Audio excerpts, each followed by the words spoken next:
Pada kasus benda asing di telinga, alat yang kita pergunakan bergantung pada jenis benda asing yang kita temukan dan juga jarak antara benda asing dan membran timpani dan juga lokasi dari benda asing.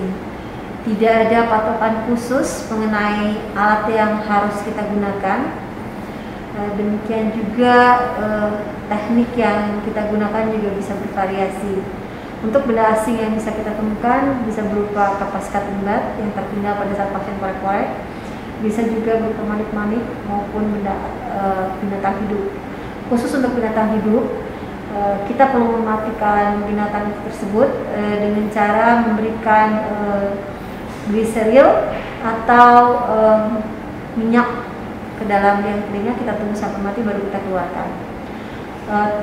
Selain ekstraksi dengan menjepit menggunakan urpinset, kita juga bisa menggunakan probe hak tajam atau menggunakan ring hak. Pilihan yang lain adalah dengan melakukan urs pulling. Urs pulling yang kita butuhkan adalah spet yang kemudian bisa kita sambung dengan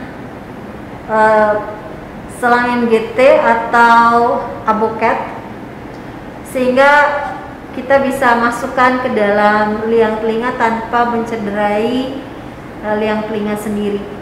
Kemudian untuk cairan yang kita pergunakan sebaiknya tidak lebih dari atau kurang dari 7 derajat di atas atau di bawah suhu tubuh untuk menghindari vertigo pada pasien.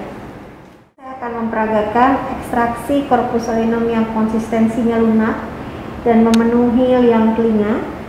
Ini kita contohkan pada manekin di telinga kiri pasien. Jadi sebelum kita memasukkan benda apapun ke dalam liang telinga, kita harus meluruskan terlebih dahulu liang telinga dengan menarik auricula ke arah supra-posterior dengan menggunakan tangan kiri kita. Kemudian setelah kita mendapatkan visualisasi dari corpus caelinum yang akan kita keluarkan, kita bisa masukkan hak tajam secara hati-hati dengan menghindari sisi yang tajam ke arah liang telinga.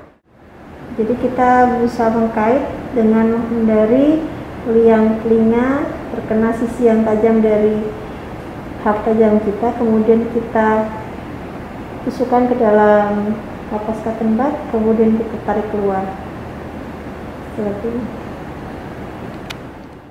Untuk benda asing berupa manik-manik atau benda asing yang posisinya berdekatan atau menempel dengan membran timpani, lebih baik kita menggunakan urs pulling. Pertama-tama kita isi dulu spet yang akan kita gunakan dengan air hangat, kurang lebih suhunya sama seperti suhu tubuh. Kemudian kita pasang selang NGT atau aboket yang sesuai. Kemudian kita luruskan liang telinga pasien dengan menggunakan tangan kiri kita. Kemudian kita letakkan, kita selipkan ujung dari aboket atau NGT ke arah sisi posterior dari liang telinga. Kemudian dengan tekanan yang stabil dan tidak terlalu kuat, kita semprotkan air hangat ke dalam telinga hingga benda asing terdorong keluar.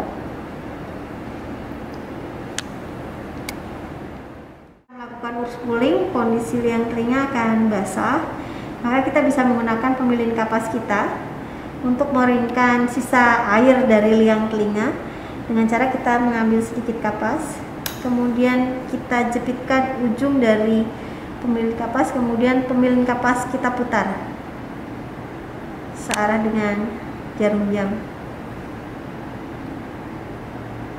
sehingga kapas akan terlilit ke alat. Kapas yang sudah kita lilitkan ke pemilin kapas, selain untuk mengeringkan liang telinga, juga kita bisa gunakan untuk membersihkan liang telinga dari sekret akibat infeksi di liang telinga maupun di kafum timpani. Sebelum kita masukkan ke dalam liang telinga, liang telinga harus kita luruskan dulu dengan menggunakan tangan kiri kita. Kemudian tangan kanan memegang pemilin kapas yang sudah diberi kapas dan kita keringkan dengan memperhatikan visualisasi ke dalam supaya tidak melukai membran timpani. Kapas yang sudah terkena cairan tubuh penderita, kita melepaskannya dengan menggunakan kapas bersih. Kemudian kita letakkan di gagang. Kemudian kita sama seperti memasang, kita jepitkan. Kemudian kita putar kontralateral.